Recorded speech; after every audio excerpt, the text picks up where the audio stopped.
Hello everyone, welcome back to Ace Advice. Today I am going to be discussing backhand tips with you guys. Question actually came from the Q&A, but obviously backhand tips is such a big topic, so I wanted to make sure that I talked about a lot. Therefore, I made my own separate video for this. So I would say that most people don't like their backhands. Obviously there's the exception.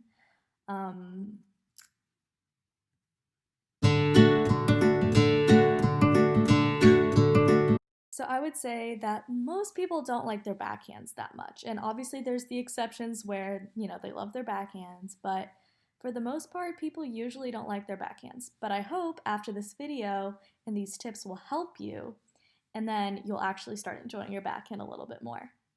The way I'm doing this is I have footage of Jack Sock's backhand, and he's notoriously known for having a terrible backhand. Like, I cannot stand his backhand.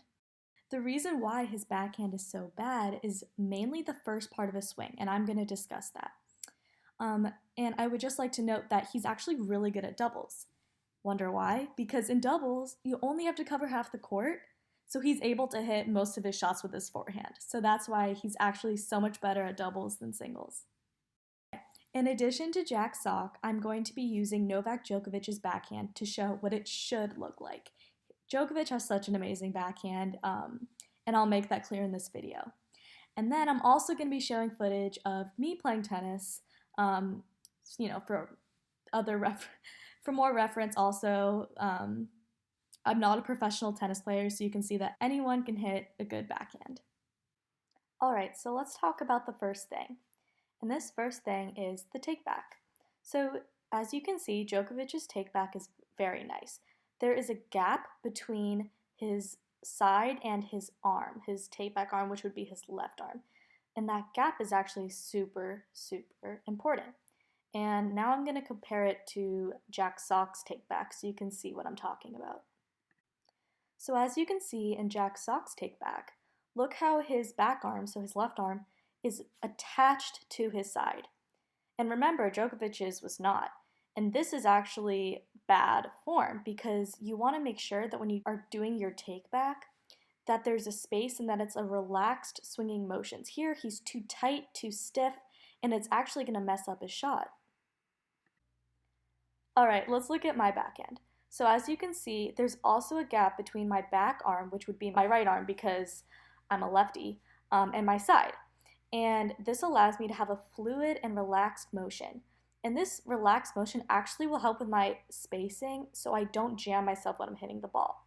With Jack Sock, because his arm was too close to him, he will lose that spacing and he might jam himself and it won't be as clean of a shot.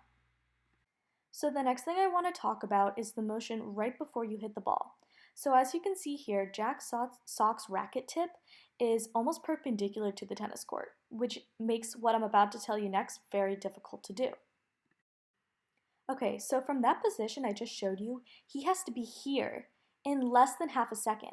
So he has to have from his racket tip being perpendicular to the court to less than half a second later he has to be in this position. Let me show you Djokovic's stroke to compare. Alright, this is a big difference from Jack Sock's motion right before he hits the shot. So as you can see here, Djokovic's racket tip is parallel to the court, not perpendicular. So this allows him, so when he makes contact with a ball, to be a lot more of an efficient motion, and I'll show you that. So he's going to go from here to here. Do you see how efficient and simple that motion is? Than having to move your wrist really dramatically to get in that position for when you're ready to hit the ball. So I just want to show Jack Sock's one more time. Okay, so he has to be here, right? And then this is where he has to go. Here to there. I'm honestly kind of proud of him that he's able to do that, but it's such an unnecessary motion that you can really simplify like Djokovic did.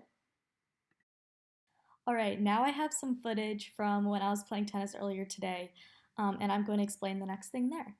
Alright, the next thing to focus on is to follow all the way through when you hit your shot. You don't want to go like this and then swipe up, right? You don't want to do that. You want to make sure that you extend all the way out to here and then follow through all the way over the shoulder. What I did in juniors to practice this is I didn't even follow through. All I did was stop right here after every single backhand. So I'll do that a little bit to show you how that works.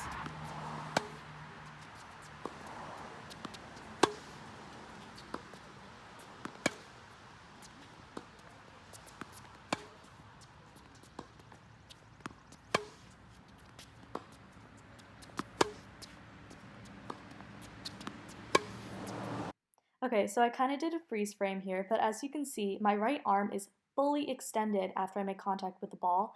And so if you are righty, this would be your left arm looking like that, and I have a few examples of this. Oh, this is Serena. Okay, well, this is Serena, everyone, so I guess I have her as an example also. Yeah, so as you can see, her left arm is fully straight after she makes contact with the shot. Obviously, I'm not a big fan of her footwork, and I can probably mention that in later videos. She's really leaning on this. Her legs are pretty much straight, but her arms are doing a good job here. All right, and here's Djokovic. Yeah, so his legs are bent, but also his arms are fully extended after making contact with the ball also.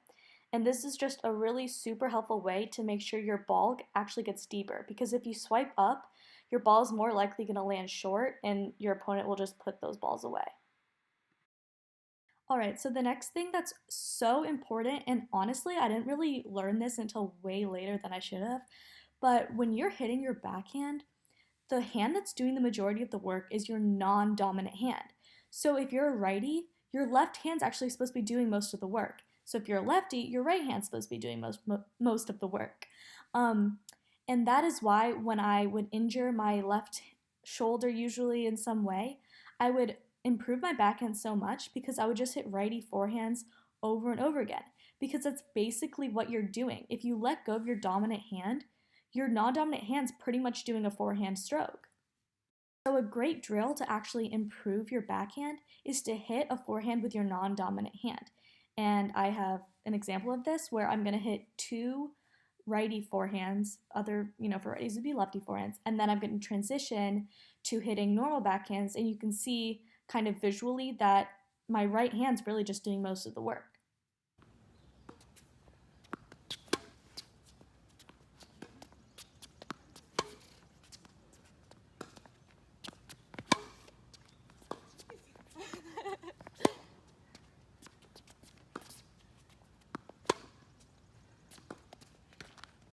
All right, so the next question that a lot of people would probably have then, especially if you're just starting to play tennis, is, what's the grip?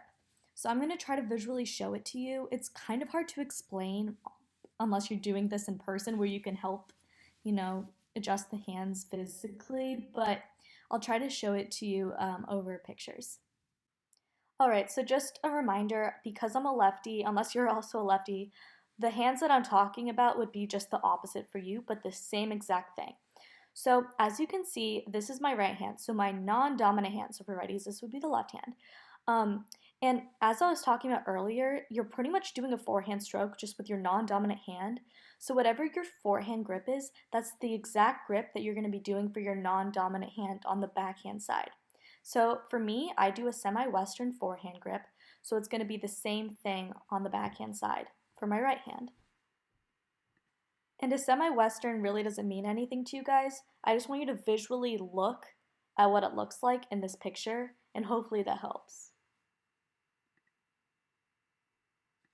So let's talk about what your dominant hand does on the backhand side. So the grip for your dominant hand is called the continental grip. I also call it the hammer grip because it's like you're hammering your racket right down to the floor. But pretty much, it's going to be the gap between your thumb and pointer finger is going to be in line with the frame of your racket. And you should really feel it. It's like the smaller edge of your racket, not the wider, but the smaller. That's kind of where that gap is in line with. So again, if that didn't really make any sense, here's just more of a visual so you can really see the position of my dominant hand. For righties, this would be the same thing just with your right hand. Alright guys, those are the tips I have for you today. Hopefully you use these tips and your backhand becomes a lot better and you get to hit deeper, it's a more relaxed motion, things like that. Don't forget to like this video and subscribe if you haven't already. I'm going to finish off this video with a wonderful video of me just hitting some backhands so you can see what all my tips look like put all together. I'll see you next time.